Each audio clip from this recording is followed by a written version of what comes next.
Hello and welcome into the Sorare Data Show. I am Andrew Laird. You can find me as Lairdinho on Sorare. Joined today by Theory Crafter NepentheZ. I like that. Hell yeah. What's up? Yeah, good. I'm doing all right, mate. You? Can't complain. Can't complain. Apparently it was late. Lairdinho and NepentheZ. Oh, there's got to be some better puns in there, guys. That's poor. You've had enough time to think about them. I was gonna say. Yeah. The later we are, the better the puns should be. Yeah. Clearly. Thanks everyone for coming in. Toby, Major NFT. Oh, and Toby again. Daniel on the podium. Congrats to you three. My favorite theory is playing the players who score the most points is good. As always, I see Nep. I click the video. Yeah, there you go, Nep. Look at you. I'm back, man. I'm back. Fifth, which in theory could be first if crafted correctly. Oh, I like that line too. Anyway, NepentheZ, like we were sleeping. Yeah, that's good. And then we're getting there, guys. We're getting there. Quinny, what's up? Ooh, once. Hey there. I don't know what once. I don't know that one. Scott Tweddle just finished work in time for the stream. Perfect timing. Obviously, Nep is in first here. Sean Thorpe. Thanks, everyone. Oh, I missed Sean Kennedy and Liam. Anyway, Nep, you did a video recently. Maybe it was it recently? Feels recent because I watched it recently. Yeah. Okay. Yeah, good. It was. Actually, I don't remember how I came upon this video. Maybe because I was just checking the old Sorare NepentheZ channel, and I was like, "Whoa, there are a couple videos here." There's some content there. Yeah, we're getting back. We're at that part of the game cycle for FIFA now, where it all starts to slow down a little bit. So Sorare gets like ramped up a bit more, and then I'll just leave you high and dry again in about 4 months' time when the new game comes out. That's good from Hallington.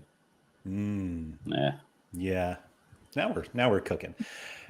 So theory crafting is a term that I had never heard until you started using it for Sorare. And so whether I assume it existed before, but I'm going to pretend it didn't.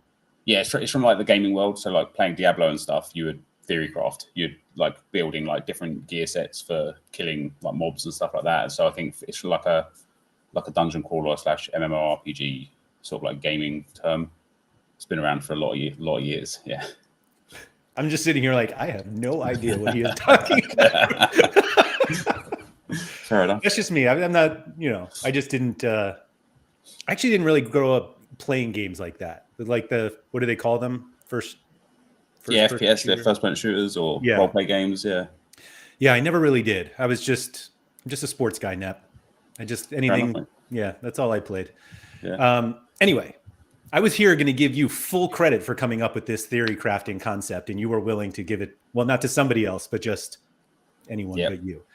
But let's talk about it in the Sorare sense, because that's where I've seen it. And this is something that you've done for a while. Like one of the hallmarks of, I feel like, the NepentheZ Sorare content is like, let's see if we did this. Yeah. And you have started to implement some of these ideas. They're no longer theory crafting. They're just whatever the next. Just crafted. Yeah. Just crafting. Yeah. Maybe we need a new word for that. Mm-hmm. A new phrase, a new turn of phrase. But, so for those who didn't watch the video, firstly, shame on you. Go over to Sorare. Is it Sorare NepentheZ or NepentheZ Sorare? I actually think it's Fantasy NFT is the handle on YouTube. What are we doing here? Which is, I couldn't believe it existed, so I'm really happy with that. But you can just type in NepentheZ Sorare. I was going to say, I'm sure we could just type it in. Yeah.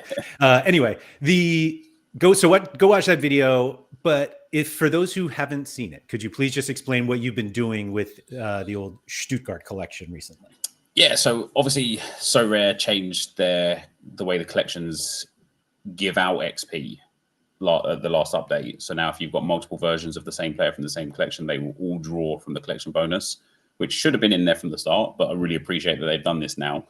And so whenever I see a stack win and I didn't have that stack, it just bothers me a little bit. Even if it's the Wolves stacks and stuff, I'm like, I should just have a Wolves stack. Why wouldn't I? They won 6-0 this weekend, obviously. Mm-hmm. And so one of the things I've always wanted to do is run like multiple Arsenal stacks and just literally like have Prem, Champ, All-Star, capped modes, everything I can, just pile Arsenal stacks into them. But it wasn't smart because I didn't draw from all the collection bonus. So players were just underpowered.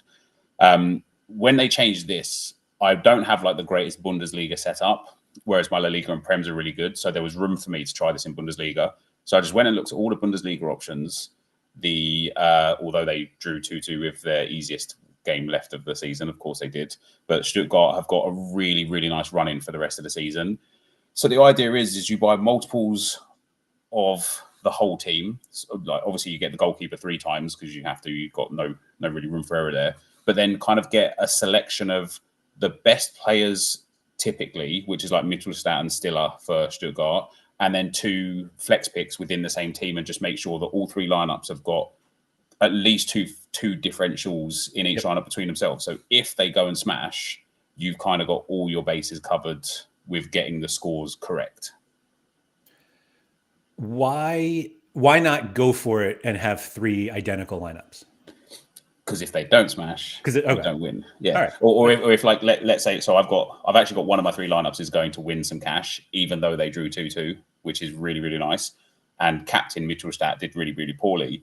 The 2 players that I actually expected to do the worst have got the biggest scores. So if I just had the 3 best lineups in, I would have won nothing in all 3 of them. Sure. That sounds like a lineup building problem more than a. Yeah. Well, I did. Sorare picked it. So. I think my favorite part of that video was you were like, these are the 7 games they have left, and I think they're really good. And then all of a sudden you were like, oh, there are 10 games left. This is even better. I'm even smarter than I thought I was. Yeah, absolutely. Toby doesn't think so, though. He's saying Stuttgart decent at best for an experiment like this. Yeah, I mean, I did check their schedule, and I think Stuttgart at the moment are underperforming a little bit. They've, like, for example, like Undav, who was on fire last season, hasn't scored in like 12 games. Yeah. And I'm like, he's going to score again eventually. Like, and like, I don't know that I agree that they're is decent at best. I think they only play 1 team or 2 teams in the top half of the table for the rest of the season. So they've got Leverkusen next, will be tough, then Frankfurt. Then they've got Bochum, Bremen, Berlin, Heidenheim, all bottom half table, St. Pauli, Augsburg, and then Leipzig at the end of the season. So they've got like 6 or 7 really good fixtures. And the reason why them instead of, for example, Augsburg is that Augsburg are just an obvious choice for it because they're doing well. Mm-hmm. I assume that you would probably see more Augsburg stacks now compared to Stuttgart stacks because Stuttgart have they haven't won in 4 games in the league. But when it comes, it doesn't have to work the best. Like, I got a lot of people say to me, when it does work, somebody else will have a better stack. That's fine. I don't need to be first. I just need to be there. I don't the whole point is to get 100% ROI after everything's been sold at the end of the test. So even if I've got 20, 30, 40 pounds worth of value in the cards at the end of it, I only need to make 120 pounds over the course of 10 game weeks. I'm going to make £5 this game week already. That's great. It's a nice little return on the investment. And so I've got 9 more. How many have I got now? Well, there are 25. Yeah, I've got 9 more game weeks to hit like a £30 once and then a £12 once or twice. And if the whole team gets a massive performance, it's very likely that all 3 lineups will finish in cash prizes. Yeah. And because they're in Division 1 and 2 in Division 3, it is actually very possible that if they do pop off, I could win Division 3 or maybe even podium with two lineups. Obviously, it's a lot of if, buts, and maybe so's, but that's the whole point of testing the theory is let's actually see in practice what we're doing and whether it works. Was there a... So you had mentioned just now, talking about what the cards are worth and when I sell them at the end. Who is going to buy those cards? People that are like, oh my God, I'd love to have a Stuttgart classic collection. Okay, moving on. Let's look at Nubel, for example, right now, right? So his classic at the moment is selling for £10, and I bought his in season for £14. So assume a little bit of depreciation for his classic because there'll be more classics next season. I could probably still sell all 3 goalkeepers for £7-8 each. And I would dare say at the start of the Bundesliga season, when everyone's desperately trying to buy things, I might even be able to sell them for as much or more than I paid for them because the prices peak so high. it's the collection pieces that I will struggle to get rid of. But the starters like Mittelstadt, people will just want because he's just a premium scorer. So I had this thought recently of, and I understand why they don't do it. I actually don't understand why they don't allow it, but there was part of me that wanted to like list cards, and if I got offers on them, be like, I'll sell you the card as long as you buy these other 3 with it. And obviously that doesn't actually work. I end up like lowering the price and be like, no, pay less and I'll give you 3 more just to take them. But that is the biggest problem right now with the idea of let me build this collection and then at the end let me sell it, because most of the cards in the collection are unsellable. And then it's like, what the hell am I going to do with these now? Yeah. They're just more names in the lineup builder that I have to scroll through. Yep. All right. That's fair. Fantasy Football Ryan said, would you have not done it with the Prem? It feels tough competing with Bayern and Leverkusen every week, but I assume you didn't because of you already are set up in the Prem. Yeah, as I said, I've already got like too much in the Prem and too much in La Liga. I've got like Real Madrid and Barcelona and Girona, I think, in La Liga. So like Bundesliga was the only place in Champ Europe that I had some space to fill. So I thought I'd try it there. So why do it with a league that only has 10 games left instead of going to Contender where all the real men play, and just going like, full season of stuff like that? I like the entry point right now. Like it was 168. How much was it? How much did I pay? Hold on. I have, like you, Laird, I do love a spreadsheet. So I have got my spreadsheet here. So I've already sold a couple of players. Yeah, £163. I bought Wagnerman for 35 pence, but then I bought him from the Sorare, so I got the collection score, and sold the one that I bought for 51 pence. So I'm already like, I'm already winning. Yeah. And so I paid £163, and it's a price that is nice enough, and it might have been this much even at the start of the season. I don't know. I wasn't around buying it, but it's a price that's nice enough that if it literally just nuked and didn't do anything, and I just had to discard them or delete them somewhere or another, for the actual satisfaction of like scratching the itch of will this work or not, I would happily just throw the £165 down the drain to never see it again, just to test if it works or not. Yeah. So at what point, if in the tiny chance that it's not wildly successful, is it like, what are going to be the things that you look at to say like, well, it didn't work because of this, as opposed to just like, this doesn't work? Like, I think there's and it's not even just that like, maybe Stuttgart wasn't the right move. Like this would have worked had like that big chance created turned into a goal, and then all of a sudden like I'm on the podium instead of I'm winning £1. Like what are you going to analyze to make sure if it works, if anything, other than did I make my £163 back? Yeah, like genuinely fun. Like I will factor in fun of like, this weekend the lineup I looked forward to the most was this one. I was like, these 3 limited teams, and when everyone was starting that I expected to start, I was like super gassed. I'm like, nice, I've got 15 or like 3 lineups, 15 players now. Yeah. Against Holstein Kiel. I'm like, this is so sick. And then it just all went wrong very quickly. And so, but it was like one of the things that I really dislike about Sorare right now is DMPs, right? It's like, it crushes me mentally. Like, it's so draining to have lineups that are so good be taken away from something that you have no control over. And this is another thing where it's like, okay, maybe the goalkeeper just randomly sits out, and I'll be sitting there as well, like screwing. But if one of the star players, if Mittelstadt didn't play, that's okay. I do still have a lineup that's got a player without, with him not there. And I did think about extrapolating it a bit further as well, to maybe play Bundesliga Classic with the second string players, so that if there is a wholesale changes for whatever reason, I've actually got some lineups still there that could perform and potentially win something, or at the very least gain XP, so that if they become part of it, they'd have like decent XP. But in terms of like what I would deem as like success, like obviously the cashback would be nice, but one thing that I want to start doing is like pinning prices every like 24 to 48 hours to see if a player hits a big score, do I actually sell them the following week and abandon the lineup for a week, or put one of the lesser players in for a week? Because you see it now, like if a player hits 100 points, they just get that massive spike. It's crazy. People, it really is still happening. It's insane. And so I'm like, if Mittelstadt goes and drops 100 next week, okay, he probably won't against Leverkusen, but if he does, and he goes up to like £3, £4, £5 more than I bought him for, I can sell him, then buy back the next week when he drops an inevitable stinker. And now I've like kind of arbitrated a lot of the spend back. So it's more about trying to figure out a way to manage the whole selection and really extract the best out of like every part of it. So if it's successful, excuse me, when it's successful,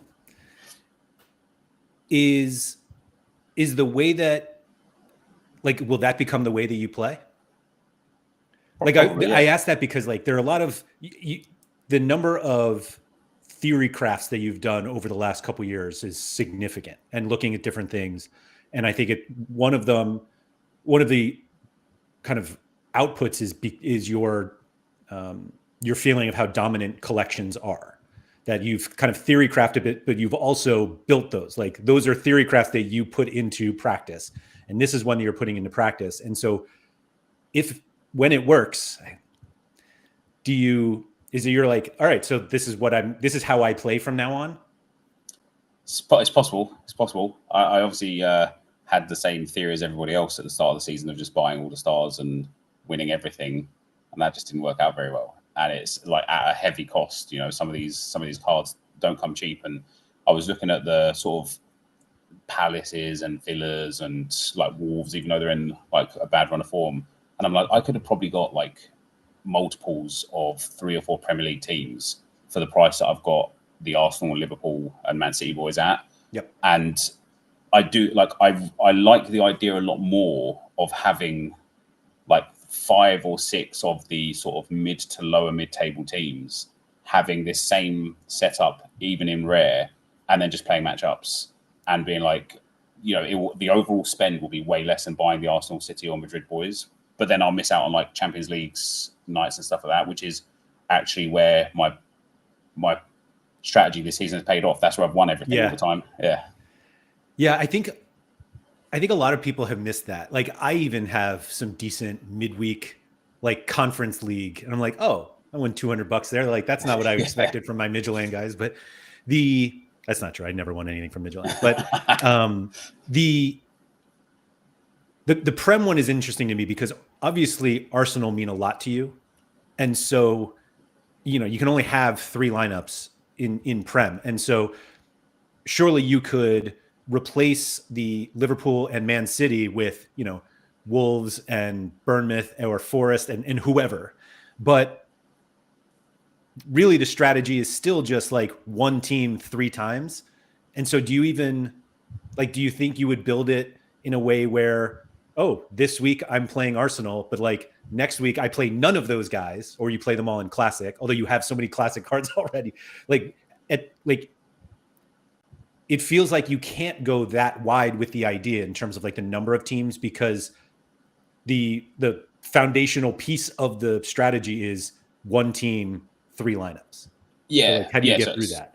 So Arsenal will likely go into Champ Europe next season, because my Champ Europes are like afterthought this year. Okay. And because Arsenal just haven't been too stellar, like I could just do putting them in there anyway with like some, you know, I've had Harry Kane from the Bundesliga and I bought him just before he got injured and had a bad run of form. So obviously his price has tanked. But every time I get to a lineup where I'm like, oh, Harry Kane, legit, let's put him in, I look at whatever else I've got to put with him and I'm like, why did I buy this Harry Kane? Because I've got nothing to go with him. So I'll probably put Arsenal in Champ next season, and maybe like All Stars and stuff like that, like, or any cap modes that they might have. But in terms of the 1 team 3 lineups, if this works, and I will move it towards like the Contender, Challenger, and MLS as well in the near future. But if this works, I will try and get like, you know, this season's table is a bit irrelevant because we're so far towards the back end of it. But I'll look at who the promoted teams are next season, and the teams that I think are maybe going to be like the worst sort of 4 or 5 teams. Try and get some kind of understanding of their fixture congestion with the mid-table teams, so that I can try and get as much use case of teams that aren't the top teams, but are playing the bottom teams like literally every week. So if we took Southampton this week, when do they play Wolves? When do they play Everton? When do they play Brentford? When do they play Palace? When do they play Fulham? Because that's like 6 weeks and the return fixtures, that's like 12 game weeks covered. So if I can then find another team that all of those teams play against, but not in the same weeks as when they play against the worst teams, I could probably try to get somewhere between like 25 to 32 games where there's not much of a crossover. And then there'll be some weeks where it will just be trying to pick the best matchup for the 3 teams and just see how it goes. You know, like I like the idea of having 3 teams on the podium in Division 1, because who the bloody hell puts Crystal Palace stacks in Division 1? You know, right. That sort of thing, right? So, yeah, I do think that there is the ability to use more than one team, maybe not as many as 5 or 6, but definitely 3 or 4 teams, and just pick always the best matchup that you think. Because, again, there's still places for the other teams, right? Whether it be Champ Europe, whether it be the All-Star mode in Classic potentially, or even just in season limited, and just don't buy limiteds and just buy res. People are going to hate you. Yeah. Especially when I win everything. Yeah. Every week. So do you think that any of the Prem, La Liga, or Bundesliga work better for this strategy than the others? Or is it just kind of like there's an opportunity with all 3 of them? Yeah, all of them. Yeah, like even like Real Madrid this week, like Courtois. It's not even that he was out. He was out. He just didn't even travel. I don't know if he was injured or what. If he was just being rested, or if his wife had a baby, or I don't know, like he stubbed his toe or something. But he was out, and I'm sitting there. I'm just furious, because if I had my strategy set up with Real Madrid, I would have teams in Classic with Lunin in, where I'd be sitting there going, nice, because all these Classic Courtois have now died. And I've like got a massive benefit here. So I almost think it works worse with the premium teams in the leagues, because everybody's got those players in abundance, and they've even got them split stacked with the other big teams and whatever. And then I want to be that guy that's like what Toby there says in the chat is like Bournemouth fan. Bournemouth have had some stunning performances this season, where Kepa has pulled up hundreds, and at the same time, you know, they've got like some of their defenders getting 80s and 90s, and all of their attackers picking up 60s, 70s, and 80s. And that game week where Clivert had like a hat trick of pens, like there was like 6 or 7 Bournemouth players that week in dark greens. And I look at that and I think that is the only time for the whole season I would have ever needed it to work, and it would have worked. The discipline is going to be, can I actually sit there and go, oh, Arsenal are at home to Ipswich, but Bournemouth are at home to Everton? What do I do? And it's like, it has to be that's where the strategy has to succeed. It's like, you have to stay with it. It's certainly a tremendous like schedule analysis challenge to like make sure you don't want too many great fixtures for your collections at the same time, because ultimately someone's going unused. Yeah. It seems like a lot of work. Yeah. But it will be less work, because it will be work on one team or a couple of teams, rather than trying to get the lowdown on like 17 different teams and checking everything. So I think it's like a bit of push and shove there. And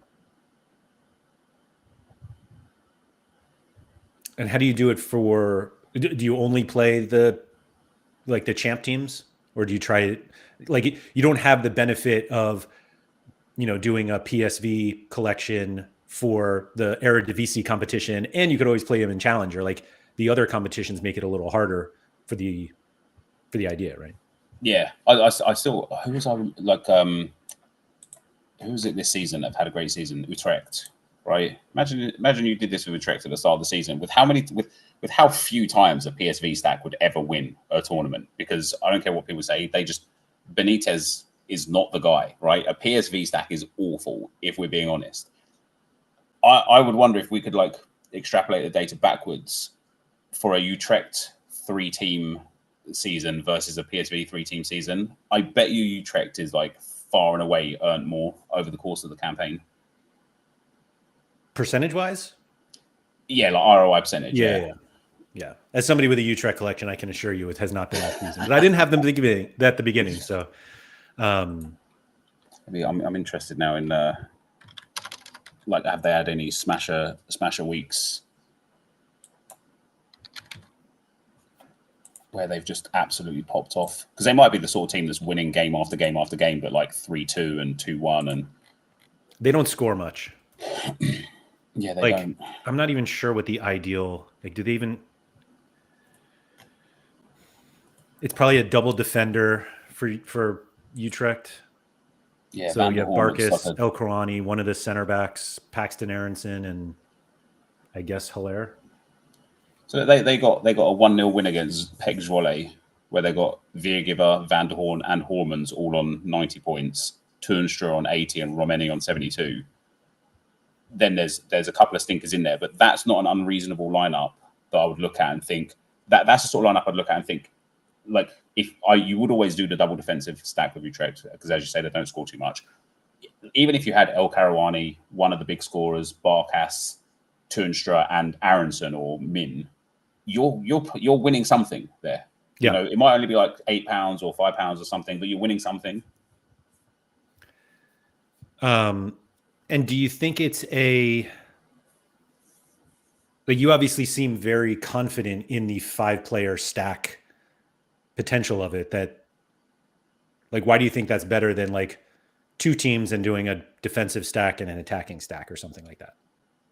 Literally just through my experience of trying to like my this week, for example, I went for Liverpool in season and Crystal Palace in season, because Crystal Palace were at home to Ipswich. Yep. Eddie Nketiah was starting because Mateta got his head lopped off. Mark Gahey is a really good scorer in the Premier League. And so I'm like, nice. Alisson, Gahey, Van Dijk, Salah, and it wasn't Salah and then Nketiah. I can't remember the exact lineup. I'm like, this is brilliant. Like, split stack. I've got 2 priority lineups. Alisson and Van Dijk had the double error led to goal between each other.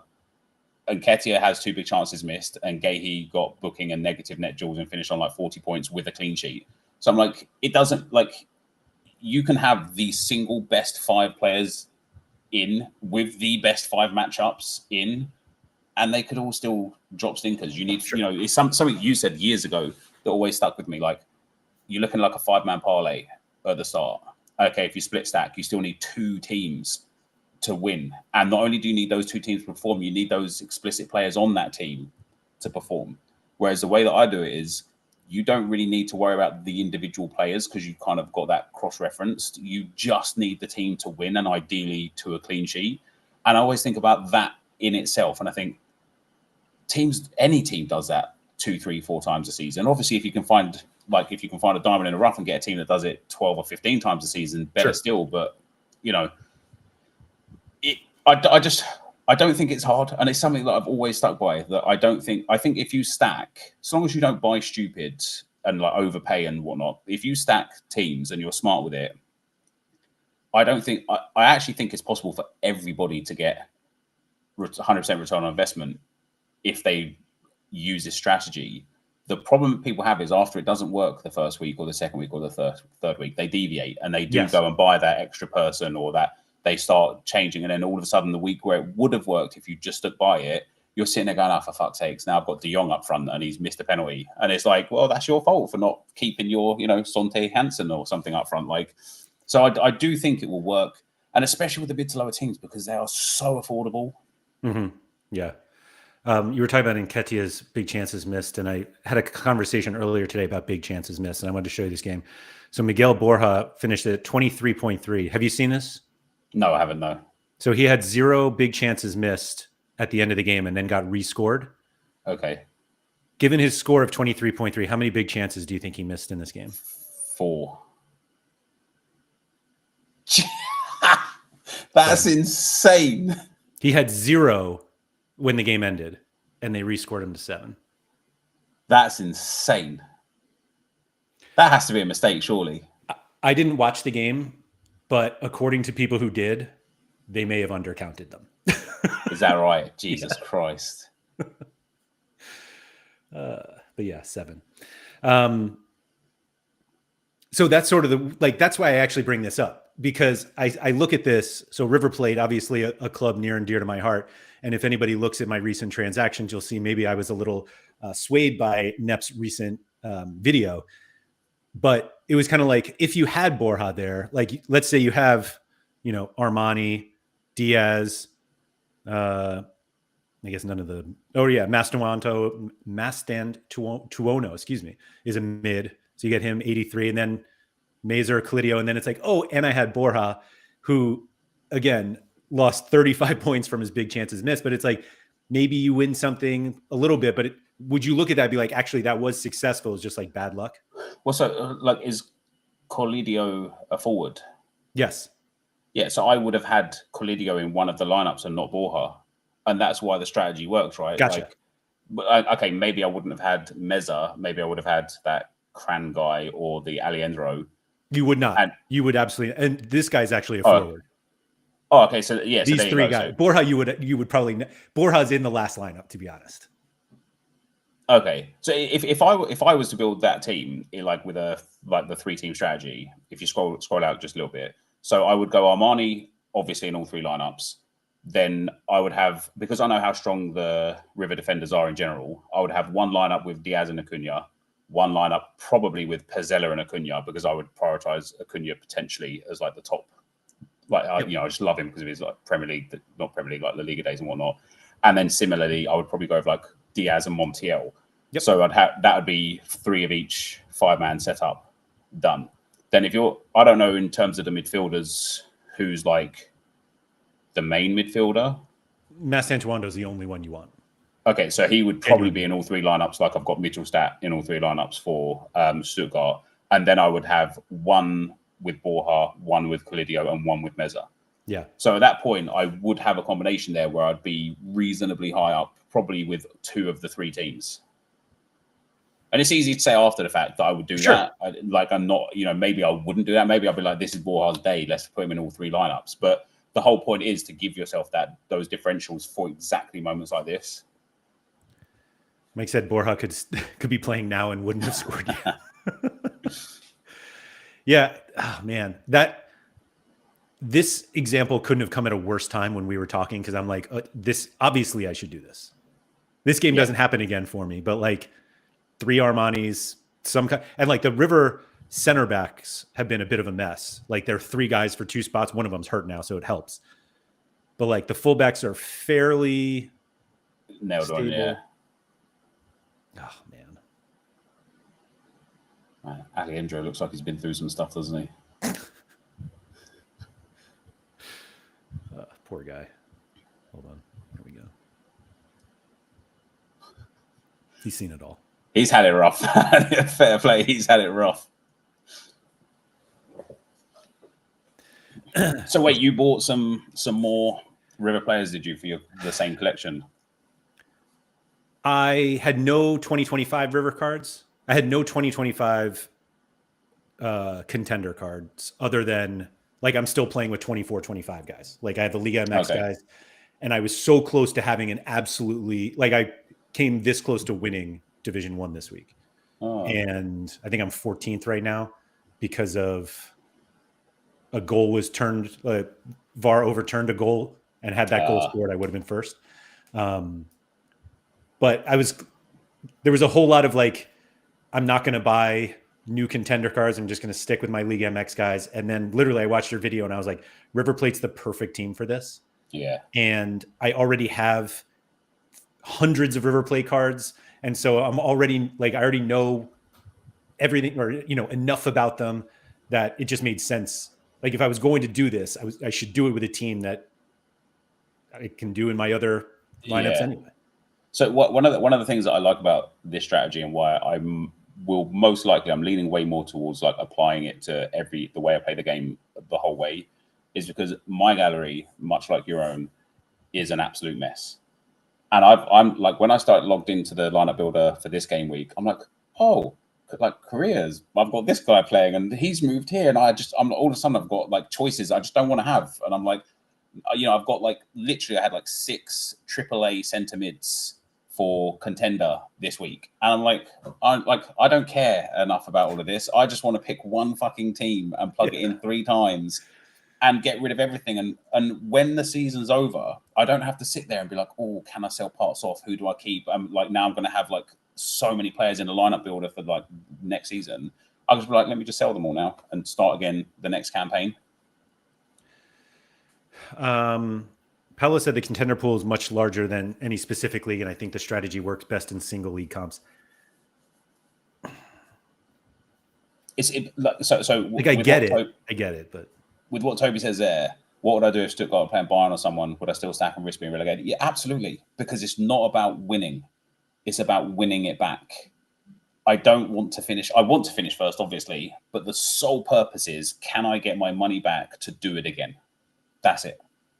I could do that in Division 2. I can win that, £168. I can win in Division 3, Division 2. I could do it from essence alone. Like if I hit like the 100 essence and just pull a tier 3 and sell it immediately, that could be a nice 10, 12 like pounds back like there as well. So do you think it works in MLS? You going to try it in MLS? Yeah. Well, I was going to do it with LAFC. Oh, yeah. But then out of nowhere, Lloris was just out. I'm like, what the hell is going on? Like, so it's gonna take some time for me to kind of get my gallery in order so that I can have the full team in season and the backups in classic. And when I look at like my classic players now, I'm like, Messi. Okay, I don't think we can trust Messi anymore. But like, I've got really, really good classic MLS players at rare and limited because of the things I did in the previous few years where I bought like the full Portland Timbers collection. And, last season in season, I bought LAFC, whoever Cleek was playing for, DC United and Columbus Crew. So now I've got those 3 as classics this season on top of the Hill and Messi and Suarez and Alba and Busquets that I already had. So it's a bit messy. If you either have to go all in or just not really do it. Sam said at least your second keeper strategy worked with Lloris out, right? The only like hesitation I have with the putting the extras in classic is that like you'll never get out of Division 3 because you would almost always have a DNP. Not really. Like you could think if your classic lineups are filled with backup goalkeepers all the time, with the hope that like on the day that they get the start, like the upside just seems fairly limited because you get to Division 2, but if it's only a 1 week thing, or even if the backup continues, now the backup's going in season. Yeah, it goes into the main one, and then you're just going to get relegated again anyway. But that's what I mean. It's not about being in Division 1 and it's not about winning. It's about winning it back. So like the idea would be that running them constantly in classic so they're building that XP up. Yeah. So you don't even care. Yeah. So that when I have to bring that goalkeeper in, who else has got that XP on the goalkeeper? No one. So again, you're then relying on a also good performance, but you're just putting yourself in an advantage for this one specific strategy. Is it the best way to play Sorare? Probably not. Is it the most efficient way to play Sorare? Probably not. It's a really clean, effective way that requires like minimal time investment everywhere else. Yeah. And I like that a lot. I think there is having a deja vu, which is kind of weird, as if we talked about this. But I feel like there is an inherent advantage to treating classic like training. And that if your focus is primarily on in-season or almost exclusively on in-season, using classic competitions and saying, I'm not here to win rewards.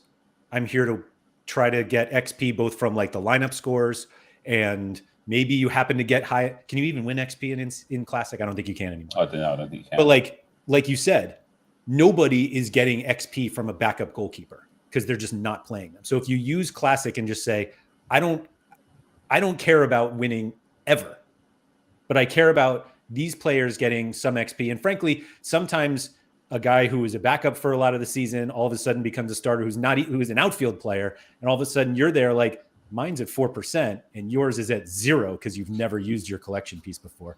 That's like, you got me on that one. But like as you and Sean, when he's ever been on and we've had chats or you've already talked about these sort of things, you then also have to score a lot of points, right? Like sure. It's all well and good having 4% of 32 points. Like, what go you? Nobody gives a shit. Like, you know, but I do think having like, yeah, I don't know, like you can win enough essence, like in those low divisions, and like if like this week, for example, if I did it with Inter Miami, and I had whatever selection of players I had there, and then I picked the Rocco goalkeeper, which I might not have done anyway. It might have been Calendar that was in there, and then I'll be sitting there going, "Oh, what do I do now?" Like even my backup goalkeeper isn't getting the game. But those 3 lineups in Classic, all of a sudden in Division 3, might all be in really, really prominent positions where I get a massive kick of like essence or a card or no XP, but to the point where I'm like, wow, this is massively paid off. Yeah, I was looking at the prize pools. Like, no, there's no XP, but you do get essence. Yeah, in Classic. So like, and see, obviously top 20% is like every lineup you play gets XP just from playing. Yeah, as long as somebody's playing it is.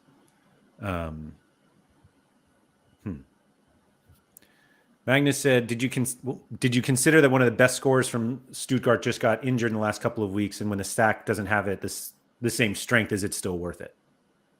I mean, you can't. Somebody else will go into that spot, right? So, yeah, like if Mittelstadt gets injured, right? Somebody's playing there. Yeah, exactly. Yeah. Petter said, "Aren't you bloated with solid cards you would rather play in Classic to have a higher chance to win in Classic instead of farming XP?" Yeah, like if you want to play Sorare, like holistically, it's a terrible like use of Classic lineups, absolutely.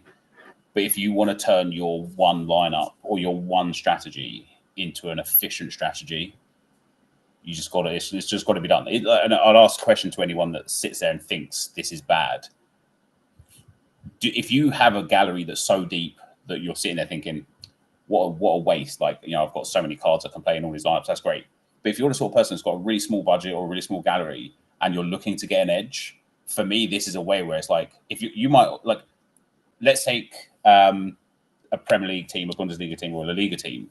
You can put in your classic Premier League teams and do this strategy in season, and then go and put the rest of them in champ in season, because you're not playing there anyway. Or put them in All-Star, or put them like literally anywhere where they can play that you're not playing them. Like, it's only people that will have galleries deep enough to field all of the competitions that would look at this and think, what a waste that is. But then I would ask those people, like, how much are you winning anyway, to the point where making one strategy work like this would still be more beneficial than having, 10 bites at the cherry with the lineups each week. So something you said just before is like sticking with me, that you were like, if you want to play Sorare holistically, like you should have competitive Classic lineups. But I think this strategy is probably the optimal way to play in season. Yeah. And I haven't seen anything from Sorare to make me think I'm better off playing a holistic approach versus focusing exclusively on in season. Yeah. Like I keep having this kind of like debate with myself about how I want to keep playing Sorare, and like in season is obviously the priority. And I have a lot of like very good Classic cards in some competitions, and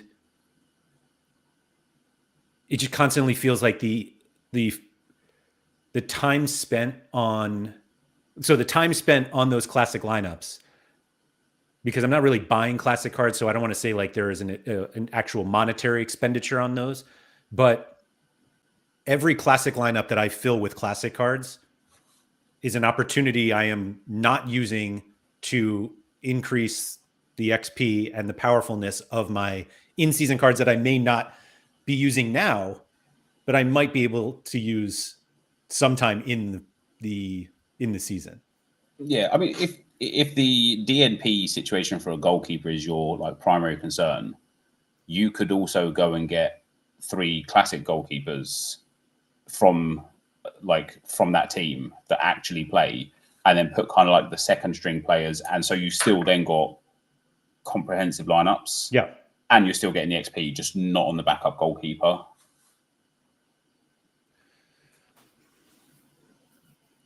Yeah. Sorry, this happens sometimes when Nep comes on where he says something and I just like the hamsters are just spinning really fast right now for me. Yeah, and I think about this stuff a lot because I really want to play Sorare differently, but I struggle a lot with like letting go of things. Sure. And I want to cut my gallery full of all the crap. And I don't care if I get pennies on the dollar for it or what. I just want to get rid of it because I want a clear mind and a clear path of doing something, because it's really hard to track on Sorare multiple different ways of playing, multiple different strategies. Like how do you assign value to essence? How do you assign value to XP? Whereas with this strategy, I feel like there is no need to track anything because it all comes down to how much cash have I got in the wallet at the end of the strategy, and that's it.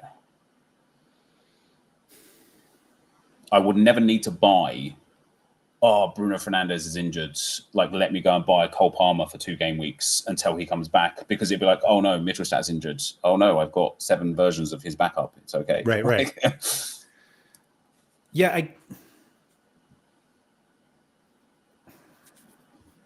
Yeah, I mean, obviously, like, you can't have the expectation that whoever the backups are will score as well. Goalies, I think you can assume that just because it's easy. There is like a little more depth to the way I do want to play it eventually, and I might try this with the LAFC stuff. Is especially with the goalkeepers, like, but with the outfielders as well. Like, I want to have more versions than I need, so that if something happens and their price peaks, I can sell off some and recoup some of the investment. So, like, if Mittelstadt does get injured, whoever that backup is, he might not go to his price and he might not score his points, but he'll go up in value, right? He might go from like £1 to £8 or something. If I've got 10 or 15 of them at limited and 3 or 4 of them at rare, I'm just going to make a humongous return on my investment just because one of the players that I've got injured. Sorry, I'm just thinking of like how many cards you would have to have. Like, it's just so many cards if you were to do that. Yeah, it would be. I like this question from Toby. If you were to play, say, a Prem team, La Liga team, and Bundesliga team, do you think Sorare becomes less fun finding them other players you may use? Not anymore. If you would have asked me that question 2 years ago, yeah, I loved the scouting and I loved finding players because their value, their point was worth as much as everybody else's, but it's not anymore. Yeah. And so now I don't care if you've got someone in contender that's ripping hundreds every week, because they're just not as valuable as a Premier League player hitting 60s every week. So I don't care for the scouting anymore. I would argue it's just different scouting. Yeah, maybe. Like, I think what this strategy sounds like is more team scouting, schedule, fixture scouting, than it is, let me find the new wonder kid from Bolivia. Yeah. Yeah. Although Alvarado's back playing for Liga Keto, baby, let's go.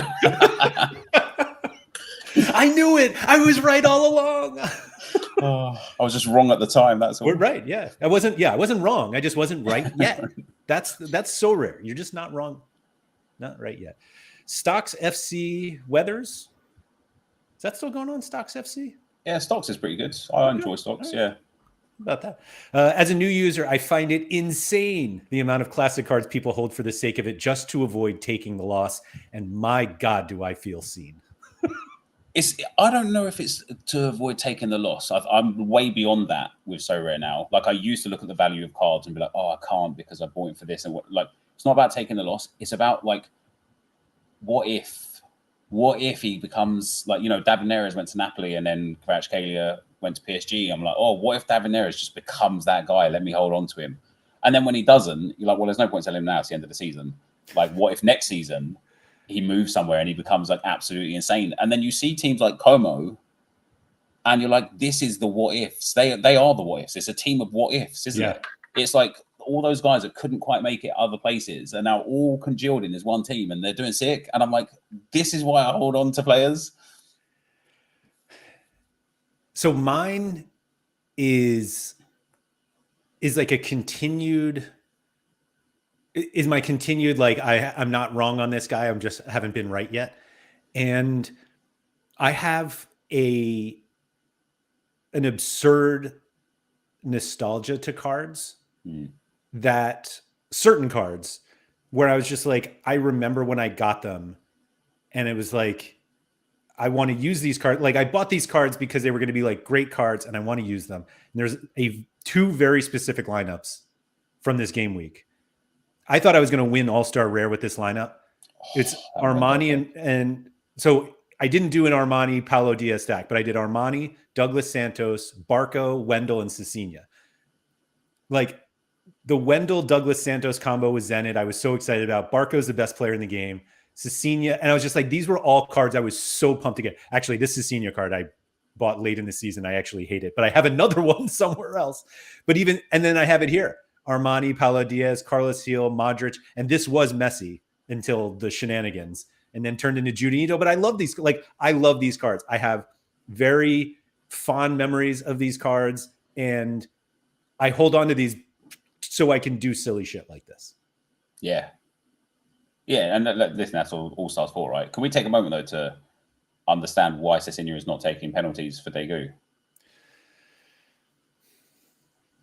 I just don't understand. Like this that other Brazilian guy, Bruno Lamas, who I won once. Is that right? Yeah. Mm-hmm. He's long gone. That Ricky Peach that I won. You know, I messaged you and Keith how gassed I was to win him. I'm waiting, man. I'm waiting. Like he'll be back. I sold him. I was like. He's never going to be worth this much again. Like even when he gets back in at the end of the season, he's going to come back. It's going to take him some time to bed into the team. LA Galaxy aren't the team they were last year. Like even if he does start ripping those cards, if I just sell him now, I could buy him back for like half the price in 3 months when he's also still not playing. So I did get rid of him. Yeah. You would never hear me say you should absolutely hold that card. Yeah. Well. Nice win. Did you craft that? It was a craft, yeah. Tier 5+, yeah. Unbelievable. Yeah, we're going to love that. That creator luck. My crafts have actually been really, really nice recently. I keep getting... Oh, shocking. Shocking. Yeah. Game gets a little stale. Now we need to get some good crafts here. No, who else did I get? I got... I crafted Tadic. Ooh. That was fun. Oh, I did see that one. Yeah. He's not the guy that he was before, but, you know, it was still a card that I never dreamed of owning because of how expensive he used to be. To actually be like, oh, I've got my own version now. Like it's a a little sideways dub. I'm like, yes, come on. Like it's nice.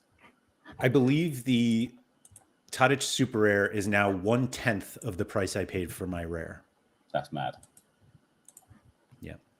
I mean, in fairness, I crafted a David Raya, so I was pretty. I got some of my collection. I sold that card too. Yeah, to me. No. Did you want it? Oh, I should have. Yeah, friends discount as well, right? Of course. I couldn't give that card away, and then out of nowhere, somebody just bought it off the market, and I was like, "What a weird game." I think I was about to like, oh, that's what it was. I exported a lineup with him in it, and it was like, "There's a card here you don't own," and I was like, "Oh," and I'm like, "Oh my god, I actually sold that card." See, who said the market's dead? Anyway, where was I? There was a comment here that I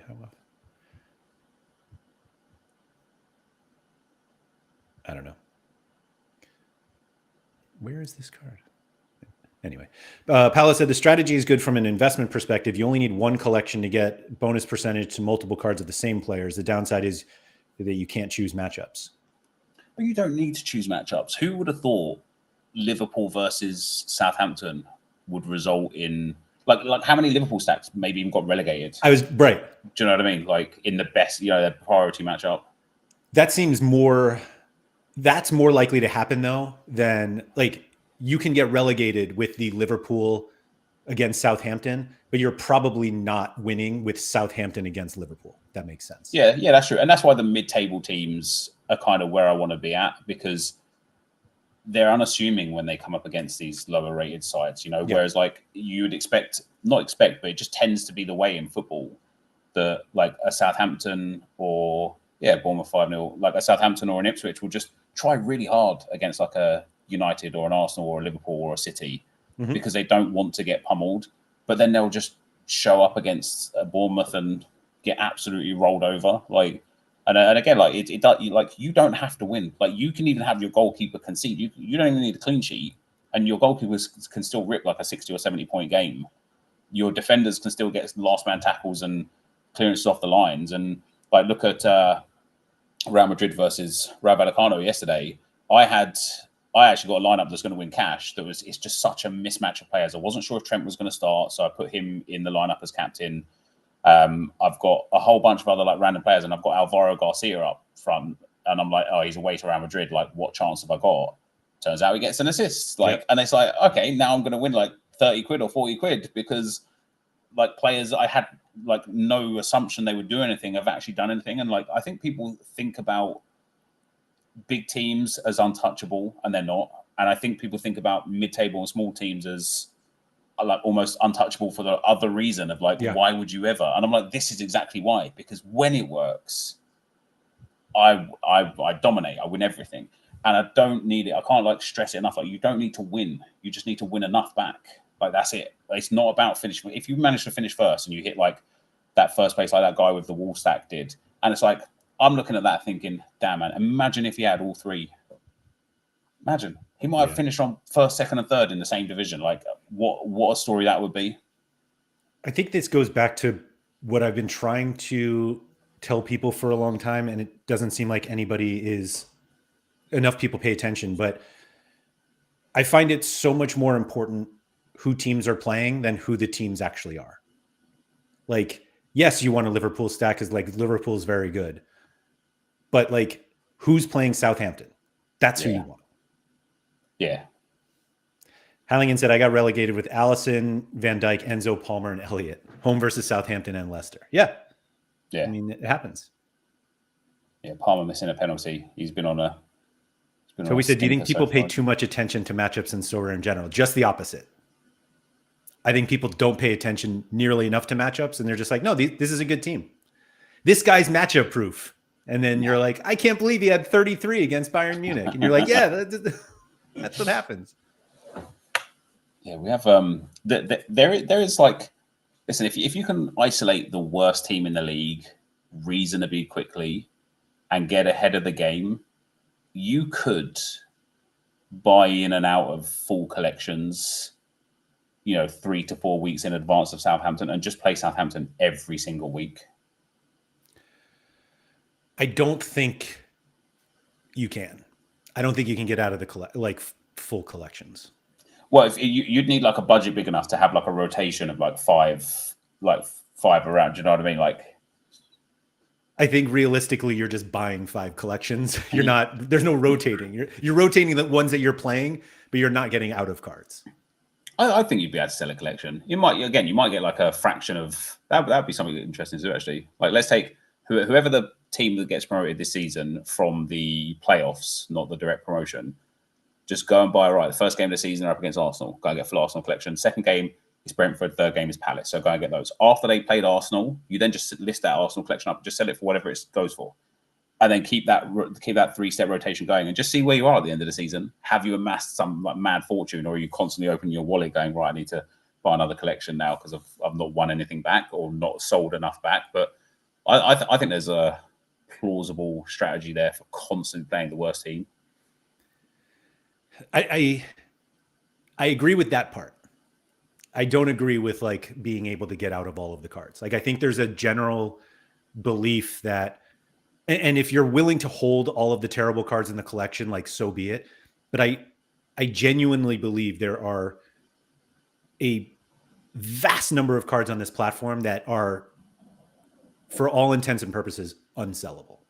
Because if you are somebody who is building a collection, the benefits of buying from Sorare are so much higher that even the lowest possible price that you could list for is not low enough for somebody to be like, I'm just going to pay 50% more and get my collection points. Like that's it's what I keep coming back to when people are talking about like, oh, I'll sell everything at the end of the season. It's like, you're going to be left with a ton because no one will buy these cards. Yeah, I do agree. But I also think you can get at least, well, not even at least, you can definitely get 3% on a collection of just buying the cards that people would want to buy. And if you then had the extra percent, and after 90 days, you'd get your 2%, but it wouldn't be relevant to the strategy then. If you get the extra 1% off the backup players, you don't need to hold them forever. You just hold them until they have a run of games or get in, and you can sell them then for £1 as people like gravitate to, oh my God, like, Bradley's playing instead of Trent. So everyone's going to buy Bradley. That's when you get to sell your Connor Bradley. So for every Connor Bradley, there's like 8 other players that will never play. And now I don't want you to confuse this with like, you can't make money from a collection, because I think there is a possibility with just like that. Oh, I bought Bradley for £1 and I sell him for £8. And you can, if you do that a couple times, that's fine. And maybe you end up with more money than you started with. But you also are going to end up with a lot of cards that you can't sell. And like, it's fine, like whatever. Some people don't mind that. But like getting to the end of the season of your Stuttgart collection and you sell all your middle stats, you sell all your new bulls, and then I don't literally know anybody on this team, so I can't even make an example of. But like, see, I'm looking at them now though. I've got 4% on them because I went and bought some of the. Okay, here's how you sell them, because this is what I bought.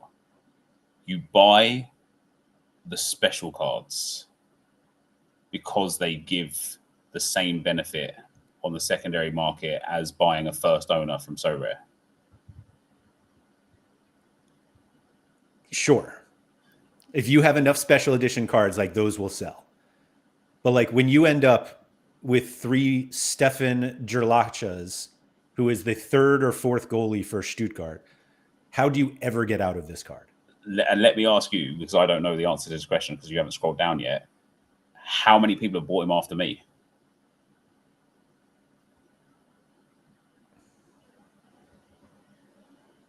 Well, I don't even want to look at this. Like, we should be looking at this, like all of these secondary market ones. Like, this is where people are buying. But that's what, 5 cards in the last. Yeah, 5 cards. Week. All right. I'll be on there somewhere. I bought him for 82 pence. Oh, I bought him from like Sorare anyway. But yeah, this is the thing though. I don't mind giving him away for like that 45 cents after buying him for 80 cents as part of the strategy. Yeah. In fact, that's way above what I thought I would get back for him. I thought, I'm looking at like these deadbeat cards as like 20%, 15%, 10% return on investment. And then the kind of starters closest to like 40, 50, 60%. And then the main players, maybe even a little bit more if we're lucky, or just a tiny bit less. But I really don't mind selling my Jorjasha for 44 cents. I think another thing that, though, as we're now developing the strategy, and this is why I love theory crafting, you see, is you go out of your way to just buy special editions. Yeah. Because they are way easier to sell. And at limited level, what is it, like 100 of special editions of each card? Is it 10%? Is it even that many? I didn't even know if it was that many. I thought the amount was 10%. So, or like, buy the rookie cards or buy the jersey mints. Yep. Like, not the one-offs, because you'll never make that back. But you can't buy special edition cards from Sorare.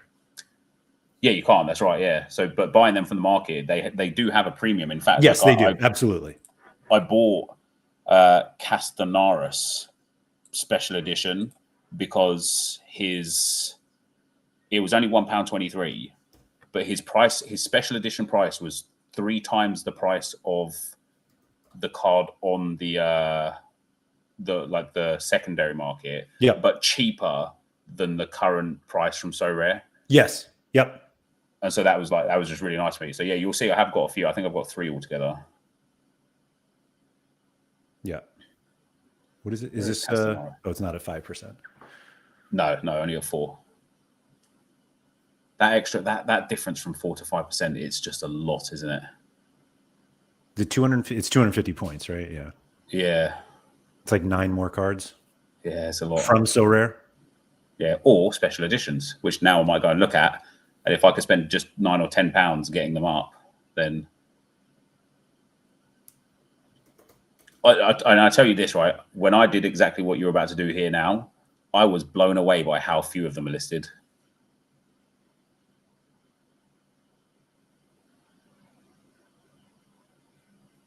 There's one limited. Oh, he's not even in the collection. Oh, wait a minute. Oh yeah. And he's a rookie card as well. That guy's locked out, isn't he? That was Basil Bobber's got him. No, it's not. It's you don't get double. Oh, you don't? Oh no, it's infuriating. Yeah, that is dumb. It's so dumb. Like one of my Challenger ones, I was like, oh, rookie card special edition, let's go. And it's like, no, it's one special edition. So we've got a Celebration sealed, 3 animated. What did I pay for Zagadou? I paid 82p for Zagadou. So I probably wouldn't pay for any of those. Maybe Seaman, because you got a chance of getting money back on him if he starts a game. And these, I don't even know if these can be opened. Yeah, I bought a few of them and then didn't realize until afterwards that they've transferred and stuff. So I'm like, yeah, no point opening them now. And these are the same way. Yeah, but do you see what I mean? Like how few? Yeah, you're right. Yeah. So now if you have some that you want to sell off, people are going to buy them. Right. And I mean, yes, you need people wanting to buy at the time. I guess I'd still be in season. Yeah, for the strategy of rotation, it would be all right. Yeah, for the strategy of just holding it for the whole season, it doesn't really matter anyway, does it? You'd like to get your whole thing back by the end of it, up to 10%. That's all right. So did you see my goalkeeper strategy as well? No. So I bought one of every backup. Oh yes. Limited. Yeah, and I, like classic me fashion, I did not list them all up pre-kickoff to the MLS games, and in my head I'm like, make sure I list them up, because if somebody doesn't, like, I just want to be part of that. And then because I didn't do it the first night, I did it the second night for the games last night, and of course Ustari got sent off. So yeah, you can. I'm one of those top ones, not the top 2. I think I'm the one. There's me somewhere in there. Can I take off?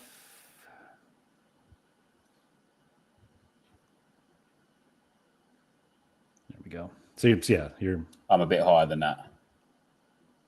Yeah, maybe a tiny bit lower than that. I'm in there somewhere. Yeah, maybe that one. No, go to the one below that. Yeah, that's me, I think. Oh no, the one right below that then. So I sold him for about the same sort of price. Oh no, I sold him for £10. I might be even higher. I might be that $13 dot. Yeah, up there. That might be me behind that one. Oh, here we go. There you are. Yeah, there I am. And that's because I had him listed. And it's like the whole collection of goalkeepers cost me £92, and I've already made £10 back. 10%. Yeah, you're 10% back. Yeah, on one. And as soon as the story starts again and he goes back down to £1, I'll just buy him back again. And I sat there. Do you know the first thing I did? Curse myself for not having like 3 of every goalkeeper, or not doing it in rare. You know, in rare he went from $10 to $50. I'm like, how sick would that be? $80 he went up to. That's insane. What's even more insane is I don't even think he's the backup goalkeeper. I think Drake Calendar is going to be the guy that starts. I was going to say, isn't Calendar coming? Yeah, is he back? You never bought Calendar though, did you? No. So there was 3 goalkeepers I didn't buy because they're already in contention. So the price. Calendar, Pantemis, and McCarthy, if I remember correctly. Yeah, it was those. Yeah. Yeah. Calendar, and then I also did kind of want to, for somebody like LAFC, and I wish I did it now even more so. You know, where like Hassal, he's in and out of teams all the time. I don't know what happened to him 2 years ago. I think he went to like the MLS 2 or something for a season. But he's same guy bought yours. Oh, did he actually? Jesus Christ. But I'm like, I want to go all in on one of the teams that's got a little bit of a contentious spot, or a really old goalkeeper. Like, who's Brad Guzan's backup? I want to go and buy like 50. Don't you dare. Don't you dare. Because put that Brad on Guzan will eventually he won't get out of bed in time one day. You know what I mean? Like, he's just too old. No. So like, I want to have lots of one goalkeeper so that when this happens, I'm there, like, have me, like, take everything. So we talked about this, I think, on Sorare Andrews last week. Josh Cohen is the backup, and he had an opportunity last year.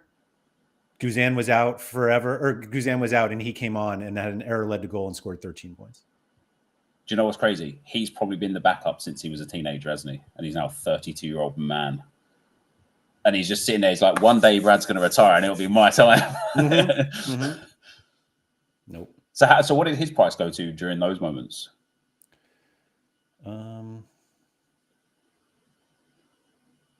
Yeah, I mean, that's just so reasonable enough. I guess. He was terrible. I think there was a concern that Guzan tore his Achilles again, and everyone's like, "Oh, he's dead," and then he came back like a week later. Mike said, "I flipped calendar last night for 50% profit, and he's out injured still." I think I didn't buy a calendar. I don't think that there's any. I don't think there's an argument that the backup goalie strategy doesn't work. It's just a matter of having the budget and patience for it to work. It's the same thing. You're not wrong. You're just not right yet. Yep. Toby said so much fun can be had by not playing SO5 and so much more money. There was a time where we were very convinced that trading was more profitable than SO5. And I moved away from that for a bit. And I'm not sure I'm there totally, but you can definitely make money trading if you have the patience to do it. Yeah, well, I'm going to win $5 cash this week from a $20,000 portfolio, and I've made £10 from a £1 purchase. So I don't like trading. In fact, I dare say I hate trading because like scouring the market, trying to find like the projected matchups for like 3 weeks from now, or you're just the kind of guy that knows that somebody else has taken over set pieces, so this player. I can't be bothered with that. I like the kind of like, let me just buy the floor of everything, and then when it's not the floor anymore, sell it, and that's how I make it. Like that does require a little bit of time investment as well. But I thought I'd try this with these goalkeepers here because I do want to do it at rare level as well.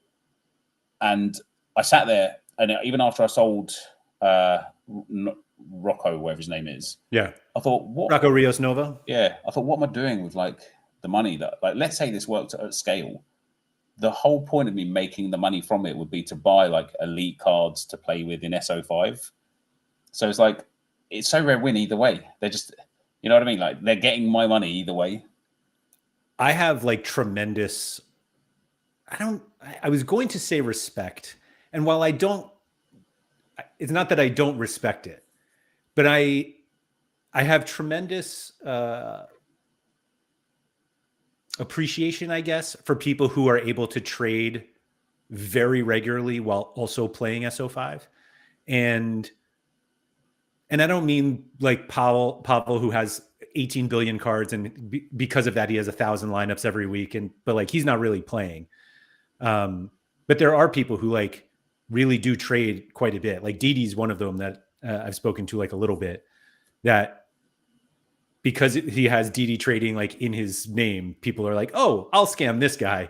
But like he's done a very good job of actually trading and plays the game like very well. I can't think of another one, to be honest. Yeah.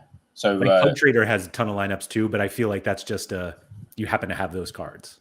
Yeah. So rare Josh, I don't think he trades so much anymore, but he used to be real hot on trading. He's made tens of thousands of dollars from trading and is good at SO5 as well. I don't know how, so like I didn't include Josh because I don't know how good he is at SO5, but it feels like every single time I'm like, oh shit, I found one, and I look back and I'm like, Josh bought it 3 days ago, and I'm like, what the how? Yeah, you're buying somebody else's profit at that point. Yeah. Yeah. Do you have a problem buying a card from somebody who just bought it minutes or hours ago for much less? Do you know what? I haven't looked at buying a card off the secondary market really until I bought the Stuttgart and MLS goalkeepers. And I just did a brief check just to make sure that I was buying at a reasonable low price and not by buying into some like big spike. and that was it. And otherwise, pretty much everything I've bought has been off of Sorare. Those market credits, man, they just get you. Plus the collection bonus. Like, yeah, well, it's downright depressing when you buy a card from the secondary market and you check your collection and it says 10 points and you're just like, 10? Yeah. What the hell am I doing here? No, I've had a total 180 on it that I was like, for some reason I would feel almost like spiteful that somebody like got the cheap card and they're trying, and I would see the price. Like I click on the price because I'm like, I am willing to pay that price. And then I'm like, you paid half of that price 5 minutes ago. And for some reason, now I'm not willing to pay the price I was just about to. But I've turned on that. Now I'm like, hey, good job. Way to play. I'll be your prophet. Yeah, well done. Listen, you're on your journey, right? You're on your path. He's on his. He's doing him. You're on yours. You won that card for a reason. And it had, like, there's no reason for me to be like bitter at somebody for being faster than me. None. I should celebrate it. Now I do. Now I celebrate it. I'm waiting for the day where somebody's got like 20 monitors in like a little room, and they're just watching every game of football ever that's on. And as soon as a goalkeeper goes down and gets sent off, they're like, right, straight on, bang, let me go buy 7 of them, relist them immediately, turn that TV off, next one, what am I waiting for? I definitely haven't thought about doing that myself. How many TVs do you think you need? To watch a lot? Oh, I don't know. Too many. It's too many. To the point you wouldn't even be able to like watch them, would you? Just look at one. Right. You would just need some sort of like AI like overlay that searches for the word injury. And then it glows when somebody says injury and you're like, well, I wonder if you could get like the AI to create like some sort of RSS feed that just populates goalkeeper injuries and red cards as they happen. That surely that's possible. Yeah. Because then you could just sit there and just wait for it to tick. Like, oh, nice. Go and buy and sell him. Right. Yeah. You could even, maybe we shouldn't talk about this publicly. I'm just kidding. There used to be a, was it called Goalbot? It was one from, I don't think it was SofaScore, but it was one of the, but like literally they would have a direct opta feed that every time there's a goal, you would get a notification on Twitter, like immediately. And you can do that for any time there's like a sub because of an injury. Now, granted, like Opta decide if it's the injury, and you have to have you're waiting for the sub to happen. So like the injury happened probably 2 minutes ago. And then, the physios come out and look at them and stuff like that. But I don't know. It's there. There you go. Last question. What made you put this theory craft into practice versus any of the other ones that you have come up with? I had the space in Bundesliga, and it's not even that it's more affordable now. It's that I couldn't care less if it failed. Yeah, and that's it. That's why. I've also got a little bit more time left now, like a little bit more time off of FIFA, so I can actually put some like mental space towards actually doing it and tracking. And I love a spreadsheet, but whenever I try and do anything with a spreadsheet, I get so overwhelmed because of how much data I'm going to have to process immediately because of how big my gallery is. Whereas with this, I could this is the start of it. And, I look at your spreadsheets and I think they're delightful. And I really want to like get something very similar so I can track like my cash in versus not per player. Because I think I was almost too... It was too granular. It doesn't make sense. It was too intense anyway to try and monitor every single player. Whereas if I'm like, right, this is how much I've spent on Premier League players. This is how much I've won back in cash from the Premier League competition. Yep. This is my ROI. And okay, you can factor in a bit of nuance for like boxes or essence or whatever. But overall, you can have a real general understanding of how much cash you spent versus how much cash you won. That's what I'm able to do with these goalkeepers and with the Stuttgart collection is I could just monitor it very comfortably and very easily. So you said like you don't care if it fails, and I don't believe you. I don't. I genuinely don't.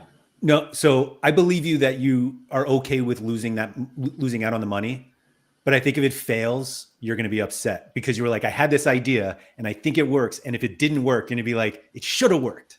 No, but so one of the things, and this is why I mentioned to you, like, this is why theory crafting is great with like what we came to earlier about buying the special edition cards instead of just the regular cards, because now I've got a better way to sell them.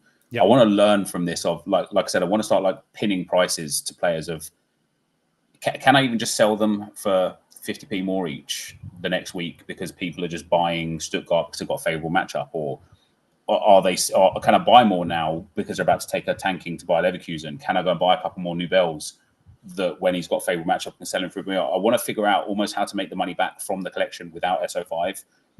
And so having 3, 4, 5, 6 of every single player on the collection, is there a point in time like we can take like, let's take one random player that I bought. If you want to look up, I don't know, Raymond, Raimund, Raymond. Is his price graph sporadic enough to the point where I could arbitrate value out of him over the course of the season? And the answer is yes. Like, he's got a few little peaks there. Like, so I could just, I could make my money back on him without him even doing anything. So the only thing I will say to this is the peaks are almost exclusively Sorare sales. Yeah, so you could take those off on the bottom. On the bottom? Yeah, so if you click on where it says auction in season, the actual triangle where it says it in text. So go a bit lower. Yep, there you go. Yep. I'll teach you how to use your site. That is all right. I honestly had no idea we could do this. It's only one though. There you go. Yeah. So look, there's enough variance there to make money back. Is there? There is. But you're looking at 25 cents to like 75 cents on so many of those. Yeah. So if I buy 4 at 25 cents and sell just 2 at 75 cents, I'm now break even with 2 of him left. Like, okay, I don't know if those were special. These are all specials. Like, yeah. But there's some that aren't. But you're right. Yeah. And so I think about that now. I just took him at random, but think about maybe like an actual backup, like whoever Mittelstadt's backup actually is. Every time Mittelstadt doesn't play, I bet his variance becomes massive. So again, it's like, it's not necessarily about does it work in an SO5 sense. It's how can I get more than 100% return on investment on this from this. Yeah. Okay. And if it fails, and that's why it won't fail, is because it's learning at the moment. Do you know what I mean? Like if it goes wrong, I've learned something. I've learned why it went wrong. And that's the play for me anyway. I love it. I'm excited to see the next video to see this is how it works. Let's go. And then what happens is everybody starts doing it, and then it's not affordable anymore, and so nobody can do it. But then we zag to something else. Yeah, exactly. Yeah. That's all it is. Well, Nep, thank you very much for all of that. As a reminder to anybody, if you have not subscribed over, I don't know what the channel is called, but just search NepentheZ Sorare and you'll find it. Over on YouTube. So subscribe to that. Thank you, everybody, for coming. If you could please like, subscribe, all that good stuff. Shout out to Quinny. I'll be back tomorrow with Harry Trades for another episode of What Would You Do? So think of your questions, get them in. And good luck, everyone. Remember to go outside.